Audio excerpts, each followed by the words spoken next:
Millions of people around the world have this book. In fact, according to one recent survey, 9 out of 10 Americans own it, but fewer than half have ever read it. Where did the Bible come from? Is it from God? Can it be trusted? I'm Dwight Nelson. Let's look at the evidence.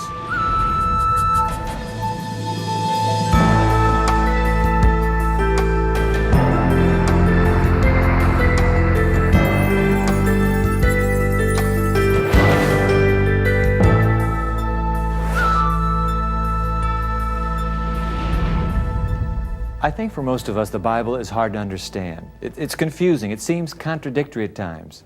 To some people, it's even boring. In other words, the Bible perfectly fits Mark Twain's definition of a classic, a book which people praise and don't read. Today, we hope to change that. We start with writer-historian Dr. Kenneth Davis. We use this book, the Bible, all the time when we're debating politics, when we're debating social issues, the whole range of them. But we never really stop and wonder, who wrote this thing?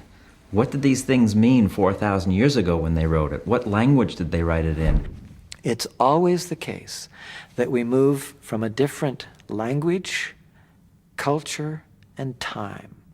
So we have to be sensitive to TLC, to time, language, and culture, when we go back to the biblical world. And then I think we're in a better position to make the application. The writers of the Bible were persons like us. Some were educated, some weren't. They had their own agendas, hidden and conscious and otherwise. And they functioned within a certain economic, geographic, political, and linguistic historical context. So therefore, I'm going to try to put each writer in his historical context, put him or her in the time they were living, and you have to do that first to find out what they were saying first, and then you put the different writers together in the different time frames that they come and say, this is the picture God wants me to have. When we read the Bible, we are always in the business of interpreting, whether we admit it or not. We are always in the business of interpreting. I did hear someone say one time that children would behave better if we would return to the Bible and do exactly what it says. And if a son curses his parents, he should be stoned. And the person, this was on a tape, and the person said, if we were to follow that today, we would have a lot less juvenile delinquency. We may have a lot less juveniles if we did that today. What I would rather look for, and here's where archaeology helps, if I could get at what those words meant to the people who first heard them, I think I'm in a better position to know what they mean to me. If you were to invite 5 people to come together and bring their Bibles, likely as not, they'd bring 5 different books. There are Jewish Bibles and Roman Catholic Bibles and Protestant Bibles. And if that weren't enough, there are about 3,500 English versions of the Bible. Of course, the best known of all of those is the 1611 King James Version. Most English-speaking people think that the Bible is the King James Version. It's a 300-year-old piece of literature that was often poorly translated. We know that they made mistakes in 1611. The English is archaic. God didn't say thee and thou, nor did Jesus. They spoke, certainly Jesus spoke in Aramaic, a language that is related to Hebrew. The Old Testament or Hebrew Bible was written mostly in an ancient form of Hebrew. It's a very difficult language. There are no vowels in the written form of it. It's only consonants. So there was even a guessing game in some respects. I admit that there are still some hard parts to understand, but the more we study the original languages, the more the different disciplines that feed into Bible study, like the historians and archaeology and scientists, and they find out more, and we fit it together all the time, believing this is God's perspective on history, on humanity, on himself. And then you begin to find what some call the full-orbed message of truth, finding the whole picture. Finding the whole picture can be difficult when you read some of the ancient laws. For instance, what do laws regarding animal sacrifice and sexual practice and other aspects of tribal life in biblical times have to do with the 21st century? What about the requirement of an annual goat banishment to cleanse from sin? Can we really be expected to take the Bible seriously? I take the Bible seriously, but I don't always take it literally with some of these laws. I want to understand what they meant to the people who first heard them and what God intended for those laws to do. Another example would be an eye for an eye and a tooth for a tooth. That meant something in a society with tribal groups. We know this archaeologically about tribal groups. And the law was serious. If somebody took a tooth out of your tribal group, you needed to take a tooth out of their group. It was the law to do it, but no more than a tooth. Otherwise, you get this Hatfields and McCoys kind of development. So in a tribal group, that meant something. But by the time we get to the New Testament, Jesus talks about, you have heard an eye for an eye and a tooth for a tooth, but I tell you, if someone strikes you on one cheek, turn the other cheek. So society had changed. A law that was meant to preserve tribal groups is no longer useful. For me, that asking all these questions, pressing all these historical issues, ultimately brought me back to a realization that there are things clearly that I don't understand, but that's what God told Job, that you're too small and puny to understand all of this. You weren't even around when I created this whole thing. And in a way, that's not a satisfying answer, but ultimately I think that's sometimes what we're left with, and that's what faith really is. I find myself addicted to this book now. I just want to find out more. I just hunger to find out the picture of God that He wants me to have. As you can see, the Bible is a controversial book. Marriages have been united by it, countries have been divided by it. But is it true? Is it historically accurate? What does recent archaeological evidence tell us? We'll find out when we come back. I Learn English, you can also on Hello Channel.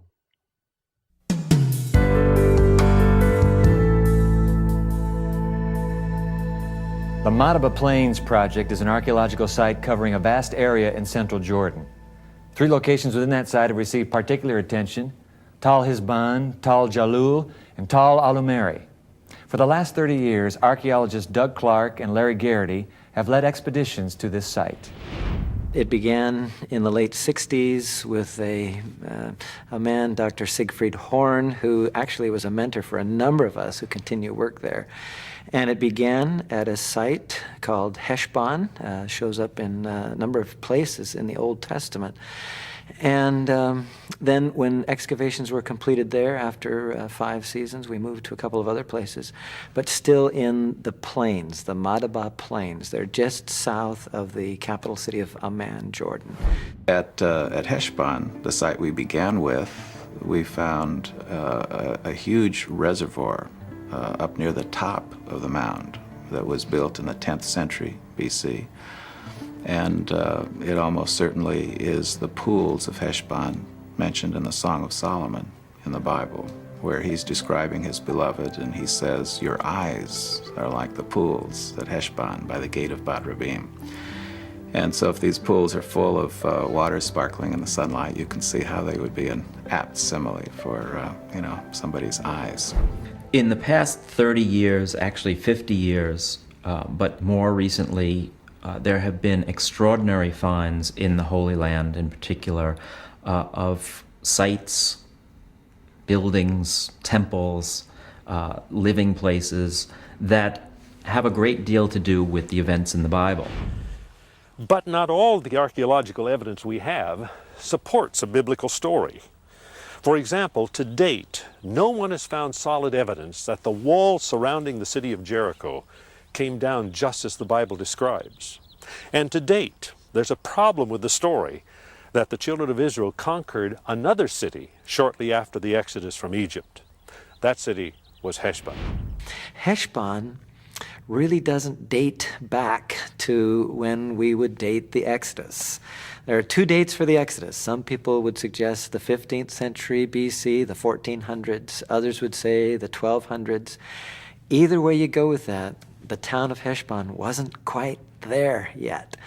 And so maybe it was somewhere else. And there was a movement of peoples that ended up planting it where we now find what we find. What I think we have to do is recognize that the biblical stories somehow begin with a historical event. Something happened. These things don't just come out of nowhere. And in the last 50 years, there have been all kinds of digs that have brought to light things that support the historicity of the Bible. The Dead Sea Scrolls being one of the most famous. These were found just after World War II, and as a result of those finds, we now have manuscripts for the Old Testament, the Hebrew Bible, that go back before the time of Jesus even. So every year there are finds that are made that are important to the establishing of the Bible as a very historically important and accurate book. Very often we have a sense, I think a lot of people grow up with the idea that the Bible happened in Never Never Land, that it didn't really happen. It's like the Greek myths or the legends of King Arthur. But if you go back and look at history, you find a lot of clear connections and clear parallels between events in the Bible and recorded history. One thing history makes clear is that life in Bible times was nothing like life in Never Never Land. People struggled against the elements. Lice, wild animals, drought, starvation. Life was hard, and death was an ever-present reality. If your children survived until their teen years, you were fortunate. Life expectancy, 35, that's doing well. We don't think in those terms. And when we look back at the biblical passages and we say, those people complained a lot, Moses, why are you taking us out here? We're out of water. We need some food. The truth of the matter is they were out of food. They were out of water. They were most of the time. It was hard to live. These people died young. They worked hard. They had as many children as they could. That was their labor force. This was a subsistence economy, by which I mean that people grew what they could eat. There was not a lot of trading back and forth. So when you know those kinds of things, I think we end up having a bit more sympathy for some of these people in Bible times. And I think we can understand and appreciate the biblical passages better. Of all the questions that I have asked and that people have asked me over the years that I've been working and thinking about this book, nobody's really asked me what the future of the Bible is. But I think it's survived 4,000 years, 2,000 years in the case of the New Testament. So its future is probably secure. When we come back, the religion editor of U.S. News and World Report explores some of the thorniest aspects of current debates about the Bible. What he says might surprise you.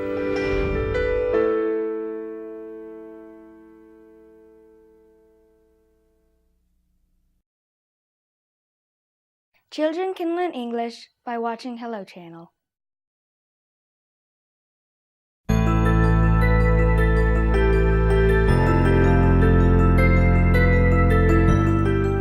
I'm talking to journalist Jeffrey Sheeler, religion editor of U.S. News and World Report, and author of this fascinating book, Is the Bible True? In fact, even more fascinating, the subtitle, How Modern Debates and Discoveries Affirm the Essence of Scriptures. Welcome, Jeffrey. Glad to have you on The Evidence. Thank you, Dwight. I want to move right to this title. Is the Bible true? Is this even the question to ask if the Bible is a book of faith and not a book of history? If the Bible's history could be proven to be false, then that would cast a very major shadow over the Bible's theological claims. Now, you can't prove the theological claims as a historian, but you can substantiate the history. Therefore, the Bible creates a historical context that is firm and sound that underlies the theological claims. So what are some of the ways, then, that you or somebody sets out to prove the veracity of biblical history? Well, you do what a good journalist would do, or a good historian. You ask questions, you examine the sources. Who are the sources? How authoritative are they? How reliable are they? You look for physical evidence. You look for documentary evidence. Are there pieces there's a tremendous amount of evidence of that nature. There's a tremendous amount. Archaeologists during this last century have uncovered a wealth of information. Inscriptions, artifacts, ruins, architectural ruins that really do create a good, sound picture. Do you mean now when you say they found actual evidence, you're talking about parallel events to biblical history or actual verification of events recorded in Scripture? Well, both, really. We have evidence that certainly undergirds the context, the historical context of many of the stories of the Bible, setting those stories then in a real recoverable, provable historical context. But we also, in some cases, have dramatic corroboration of the actual episodes. What's dramatic? Well, one, for example, if you look at the ancient Assyrian inscriptions from the king of Assyria, King Sennacherib, he wrote about his military exploits, his invasion of Judah. Talks about invading Judah, laying siege to Jerusalem, laying siege to Lachish.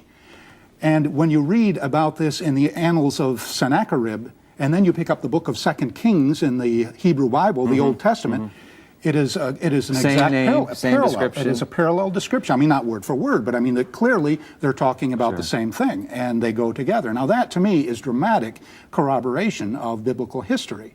Now there's also indirect corroboration that is also dramatic. Such as? About 7 years ago, in Upper Galilee, some archaeologists discovered a stone that they turned it over and it had inscription on it. This inscription was found in a wall. They determined that this inscription was written by Syrians, not Assyrians, but Syrians, during the time of the divided kingdom, kingdom of Judah, kingdom of Israel. In this inscription, it mentions two leaders who were defeated by the Syrians. They are the king of Israel and the house of David. Now, that mention of David was a historical bombshell because that was the first time that the name of David had been discovered outside of the text of the Bible itself.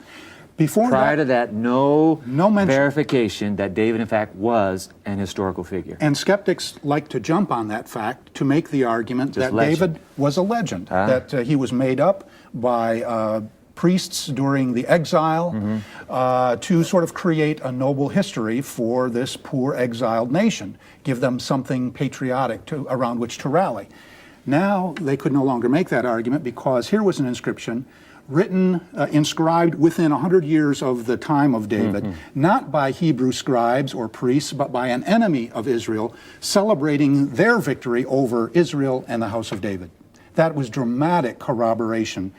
Certainly not of all of the stories of David, but certainly that now we know that David was a true historical figure. And then the discovery, about 40, 50 years ago, Dead Sea Scrolls. That actually ends up being, according to your book, a fairly seminal discovery in terms of verifying the authenticity. Why? Well, the Dead Sea Scrolls, which of course were the most dramatic and important archaeological discovery of the 20th century, really do two things in regards to the Bible. The scrolls contained within those 800 or so documents, almost half of them, nearly half of them, were biblical texts. Straight out of the corpus. They were scrolls that made up the Hebrew Bible. Every book of the Hebrew Bible except the book of Esther was found within the Dead Sea Scrolls. Right? And in many cases there were numerous copies of each book. When scholars were able to examine those biblical texts, they found many things, but the most dramatic and important thing that they found was how remarkably well preserved the Hebrew Bible has traveled these last 2,000 years. In other words, while some scholars had made the case that the Bible probably was altered, particularly in the first Christian centuries, now we suddenly had texts that went back to the turn of the era, biblical texts. And when we look at those texts, we see that there were virtually no major changes from that day to this day in the text of the Hebrew Bible. That was an important corroboration of the preservation of the integrity of the Hebrew Bible. So I walk into a bookstore. You've convinced me, Jeffrey. I need to check this book out. And I'm reading the book. It is possible that if there is a God, I could interface, I could connect somehow to the book. Well, that has been the experience of millions of people for 2,000 years. That is what has made the Bible what it is. The fact that it continues to be a bestseller. It's not because of the pictures. It's not because of the snazzy storyline. It's because of how it speaks to people, how it resonates to them personally, and how it reveals for them the existence of the God of Israel, who is active in history, redeeming history, and is communicating. That is what believers have believed the Bible to be. Jeffrey Sheeler, fascinating book, Is the Bible True? Delighted to have you on The Evidence. Thank you for coming. Thank you. So what do you think? What do you think about the Bible? Tell us. Visit our website. You can find us at www.theevidence.org. That's O-R-G. I'll be back in just a moment with what I think right after this.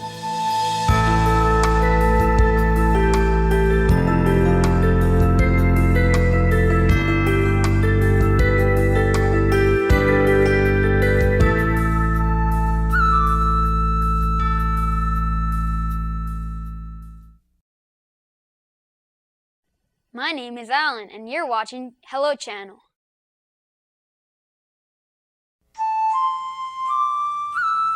Moses leading the children of Israel out of Egypt, Daniel in the fall of Babylon, Jesus in the temple at Jerusalem. These are Bible stories that many of us have learned in childhood. And let's face it, these stories often seem less and less credible as we get older. They seem removed from the real world.